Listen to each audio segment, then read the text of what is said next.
श्री ओम करणी, श्री ओम करणी, श्री ओम करणी, श्री ओम करणी। नमस्कार। देखिए, पिछली वार्ताओं में आपको खूब बताया जा चुका कि चुटकी बजाते ही कला प्राप्त होना संभव है, आत्मकल्याण की कला।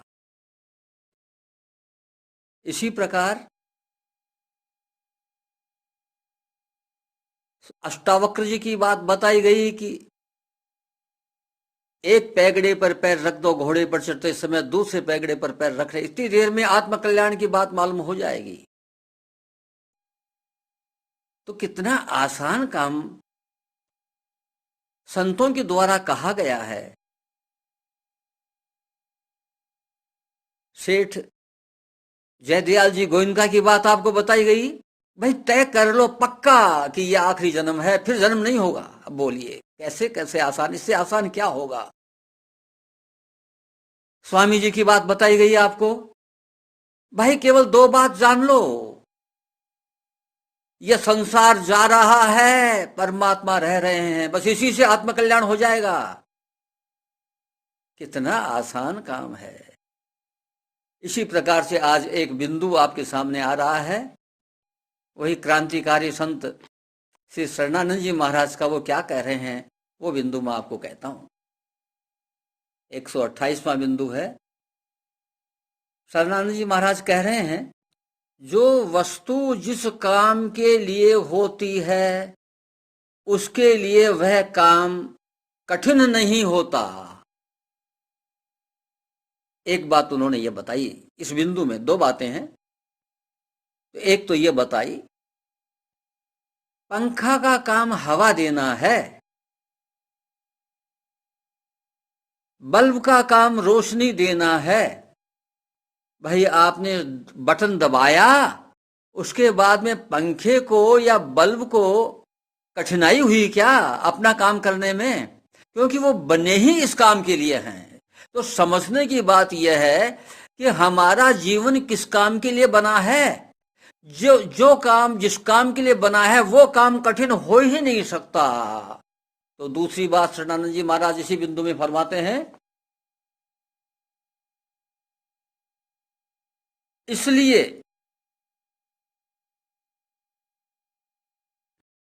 यह मनुष्य जीवन, यह मनुष्य जन्म केवल जीव के कल्याण के लिए ही मिलता है।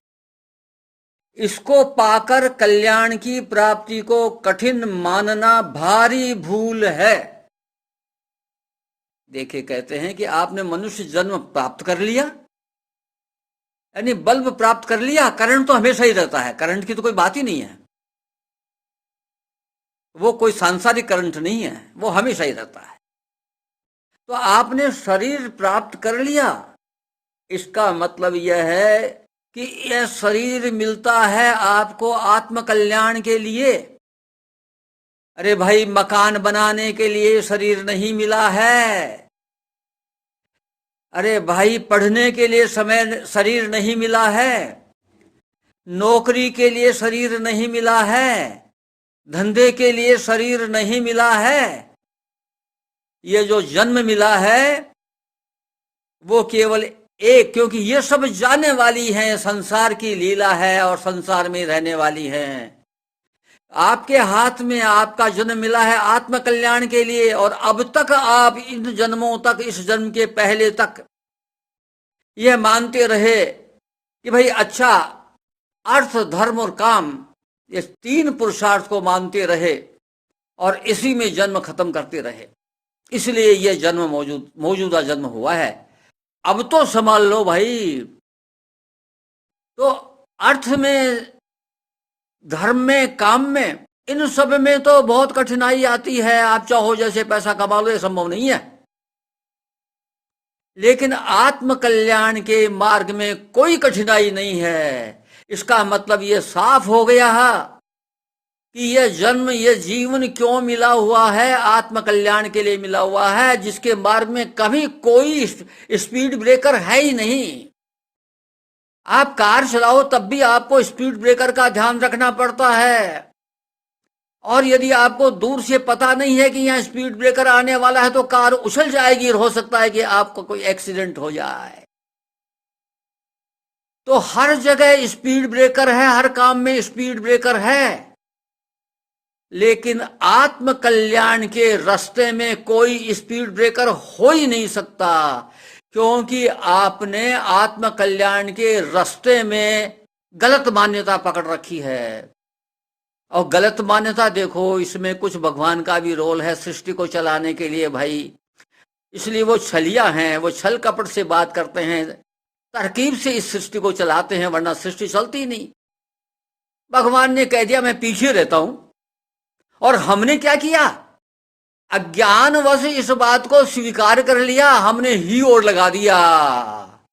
वो कहते हैं मैं पीछे रहता हूं आपके, तो हमने सोच लिया कि वो हमारे पीछे ही रहते हैं, ये ही ओर लगा दिया हमने, ये हमने हमारी मर्जी से लगा लिया भाई। भगवान ने देखा मेरा काम हो गया, सृष्टि चलेगी अब आराम से, ये तो चक्कर में आ गया। अरे भाई ये भी तो देखो, भागवत में चतुर्श्लोकी भागवत आपको बताइए, चौथे श्लोक के अंतिम 2 शब्द पकड़ लो, सर्वत्र सर्वदा, सब जगह हूं और हमेशा हूं।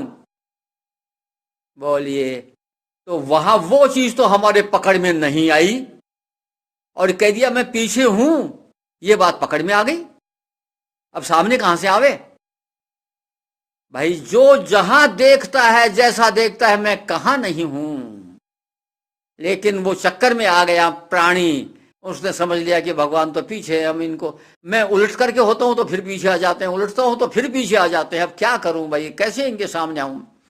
अरे भाई दूसरी बात भी तो पकड़ो, अपने मतलब की बात तो वो है, ये पीछे वाली बात अपने मतलब की नहीं है।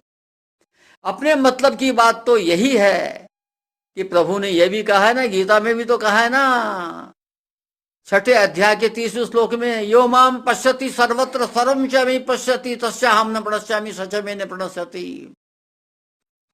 मैं उसकी आंखों से ओझल हो ही नहीं सकता जो सब जगह मेरे को देखता है। तो सब जगह जब मेरे को देखता है तो मैं सब जगह हूं तभी तो देखता है, लेकिन जब मैंने उसको यह कह दिया कि मैं पीछे रहता हूं, तो उसने ये सब बातें तो भूल गया, और एक बात पकड़ ली तो भगवान तो पीछे रहते हैं।